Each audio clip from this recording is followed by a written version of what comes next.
Isa mapagpala at magandang umaga po sa inyong lahat. Ako nga po pala si Maria Cristina Sukgang, mas kilala po bilang Tina. Mula po sa The Sanctuary Church Community Fellowship International, isang malaking kagalakan at karangalan po na makasama kayong umaga upang ibahagi ang salita ng Panginoon.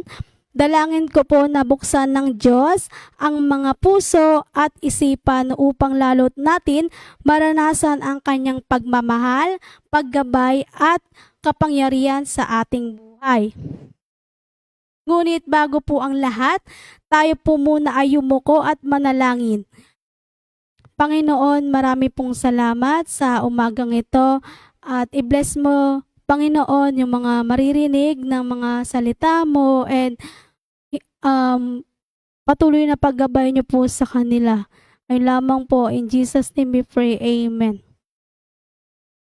Kung may dala po kayong Bible, samahan niyo po ako na buksan ito sa Mark 16 verse 15, NIV po. Sabi po, He said to them, "Go to all the world and preach the gospel to all creation." Ang title ko po nito ay Living with a Mission. Sa ating buhay, marami tayong mga pangarap, tagumpay, at magandang kinabukasan at mas maayos na buhay para sa ating sarili at pamilya. Natural lamang na magsikap tayo at hangarin ang pag-aasenso sa buhay. Pero sa gitna ng lahat ng yon, ang ating mga plano at pangarap, madalas natin nakakalimutan ang isang mahalagang katotohanan. Hindi lang tayo nabubuhay para sa ating sarili. Mas malalim na ang dahilan kung bakit tayo nilagay ng Diyos sa mundong ito. At hindi aksidente na ang paglikha niya sa atin. May plano ang Diyos para sa atin. May tawag siya at may misyon siyang ipinagkatiwala sa atin. Sabi nga po sa verse natin binasa, hindi lang tayo tinawag upang tumanggap ng biyaya at pagmamahal ng Diyos, kundi ibahagi ito sa iba. Tinawag tayo maging ilaw at instrumento upang mas marami tayong makakilala mga tao na pagkilala sa mga ating Panginoon. Marami sa paligid natin ang sugatan, pinanghihinaan na loob at nawawala ng pag-asa at tahimik na lumalaban ang kanilang mga problema. Kahit minsan, hindi natin namamalayan ang mga simpleng salitang encouragement, kabutihan, mananalangin at pagbabahagi ng salita ay maaaring maging daan upang may pusong muling lumapit sa ating Panginoon. Kaya kapatid, wag mong maliitin ang iyong sarili. May purpose ka, may mission ka, at may mga taong aabot lamang ito at pipiliin mong gagamitin ka ng Diyos. 3 paraan upang mamuhay para sa misyon. Una, ang buhay mo ay may layunin. Hindi tayo nabubuhay para lang sa sarili nating mga pangarap at kagustuhan. May mas mataas na layunin ang Diyos para sa ating buhay. Ang tunay na fulfillment ay hindi nakukuha sa material na bagay o tagumpay sa mundo, kundi sa pagsunod sa calling niya at purpose ng Diyos. Kung ikaw ay estudyante, empleyado o simpleng tao, maaari kang gamitin ng Diyos kung handa ang puso mo at pagsunod sa Kanya. Pangalawa, tinawag tayo magbahagi ng mabuting salita.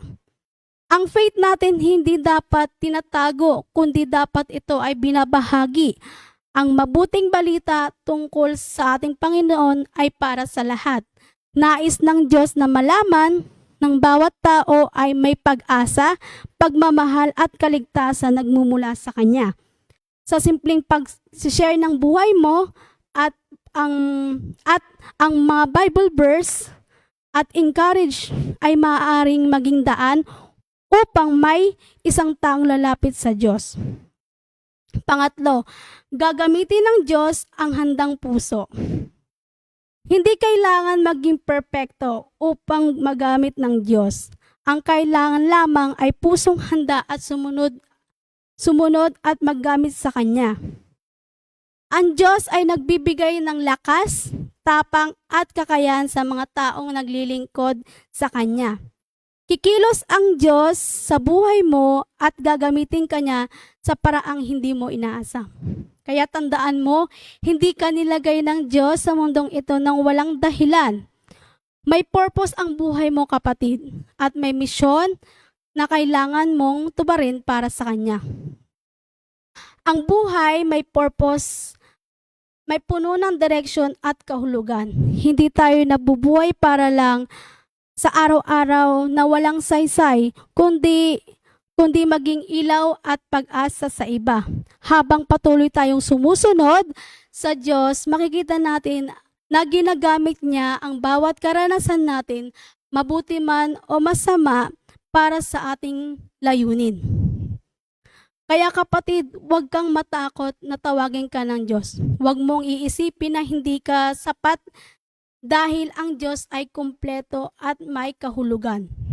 Ang buhay na may Diyos ay may misyon. Ang buhay na walang misyon ay buhay na hindi nasasayang. Sabi nga po sa prayer focus po natin, panalangin po natin na buksan ng Panginoon ng maraming opportunity upang ipangaral natin ang mabuting balita sa lahat ng tao. And ganon din po sa mga kapitbahay po natin, panalangin natin na maging bukas ang puso ng kanilang mga kapitbahay at mga tao na kapaligid natin upang tanggapin nila ang mensahe ng kaligtasan at pagmamahal sa Diyos. And sabay po natin yung prayer request ng stage improvement, provision and resources, unity to work together, and safety and quality. And ganon din po ang BBS on kadarating po na 3 days po. And let's pray po. Panginoon, marami pong salamat sa inyong salita at pagpapaalala sa amin sa buhay ng may purpose at mission para sa iyo. Tulungan niyo po kami maging ilaw at pagpapala sa ibang tao. Buksan niyo po kami ng maraming opportunity upang ibahagi namin ang mga mabuting salita at ipuin niyo po ang puso ng bawat tao na aming maaabot. And Panginoon, tulungan niyo po kaming pagpalain ang mga aming ministry. Ibigay niyo po ang sapat na provision at resources para sa aming mga gawain. Pagkaloob niyo po kami na magkaisa, pagmamahal at kaligtasan sa lahat ng aming ginagawa. And ganun din po sa BBS na bigyan niyo po kami ng kalakasan, katagumpayan upang maging sa mga bata, and kayo na po yung gumabay sa bawat isa sa amin. Wala na pong magagawa kung wala po ang paggabay niyo po sa amin. And i-bless mo po, Lord, yung mga nanonood, and hindi ko man po alam kung ano mo yung pinagdadaanan nila, Lord, and kayo po ang mag-comfort sa kanila. Yun lamang po, in Jesus' name we pray, Amen.